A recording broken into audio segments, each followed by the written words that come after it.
Bulletin का बाकायदा आगाज करते हैं और शामिल करते हैं अब तक की अहम तरीन। बहावलपुर से मजीद आबिद की रिपोर्ट। खैरकोट आने वाले में मलिक एजाज अहमद गड्डन अवामी MNA की दावत वलीमा मोजा जोरकोट यूसुफ अली में शिरकत। तफसील के मुताबिक रहनुमा पाकिस्तान तहरीक इंसाफ अवामी MNA हल्का N 164 मलिक एजाज अहमद गड्डन मोजा जोरकोट मलिक अल्लाह रखा वागी के बेटे मलिक असद अब्बास वागी की दावत वलीमा में शिरकत की।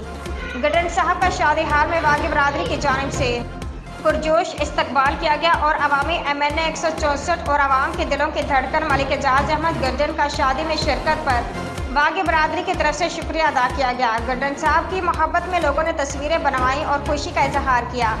इसके साथ मलिक जफर वागी, मलिक महराज वागी, मलिक मोहम्मद रफीक वागी, अहमद नवाज गुज्जर, मलिक जाफर वागी, सरफराज गुज्जर, चौधरी नुमान वरीहा भी हमरा थे।